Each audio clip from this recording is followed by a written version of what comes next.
Mga kabayan, bali huminto po ako sandali kasi mayroon akong pasyente na kailangan ko po itong dahon ng Gmelina. Ito Gmelina po.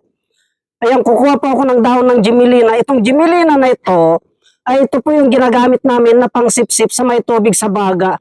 Ibababa ko lamang po ang camera mga kaubayan at kukuha po ako ng dahon ng Gmelina. Ibababa ko po doon. Medyo malilim po dito po banda mga kaubayan.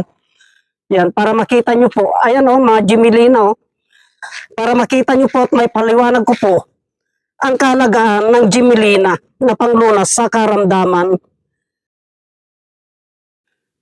Ako po ay kukuha ng Gmelina mga kaubayan para may paliwanag ko po kung paano po yung tamang proseso ng paggamit itong dahon ng Gmelina bilang panglunas sa karamdaman. Ito po.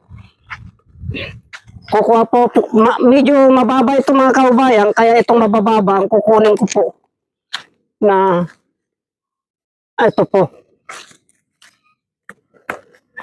Kasi meron po tayo, may pasyente po ako na kailangan niya po ito, ipapaliwanag ko po ang tamang proseso ng paggamit nito, itong Gmelina na ito bilang panglunas sa karamdaman mga kaubayan. Ang proseso ng paggamit nitong Gmelina na ito mga kaubayan ay ito po yung ginagamit namin na pangsipsip sa may tubig sa baga. Sa may tubig po sa baga. Ito po ang pinagsisipsip namin. Ang proseso ng paggamit po nito ay ipinapainit po namin sa apoy ito. Ipinapainit po namin sa apoy, tapos linalagyan po namin ng langis. Saka po namin itinatapal sa likod ng tao na may tubig sa baga. Sa loob ng magdamag po, ay bali 3 beses ka pong magpalit ng ganito. Pag napansin nyo po mga kaubayan, na ito ay tuyong-tuyo na, at puno at marami ng tubig, papalitan nyo na lamang po. Ganun lamang pong proseso ng paggamit nito.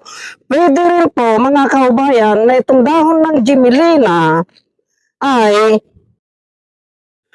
wag na pong ipainit sa apoy. Pwede rin po na wag na pong ipainit sa apoy ito, na itapal na lamang po ninyo na ganito ito, paganyan po, itong nasa ibabaw.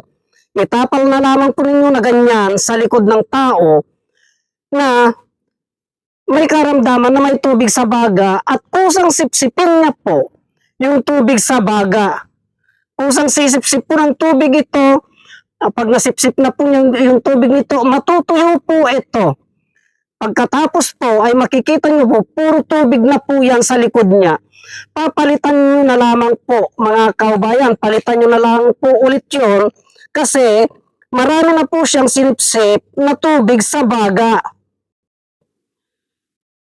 Sa loob ng magdamag po mga kaubayan, sa loob ng magdamag ay bali mga 3 beses po kayong magpalit ng dahon ng Gmelina. Ayun.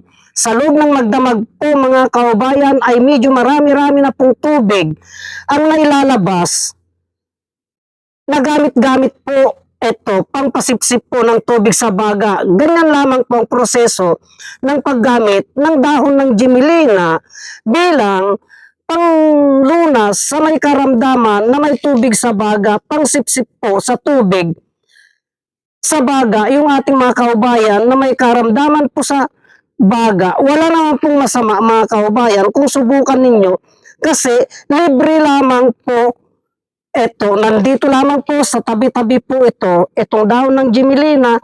Marami po dyan sa tabi ng daan-daan itong dahon ng Gmelina na ito mga kaubayan. Hanggang dito na lamang po at marami pong salamat.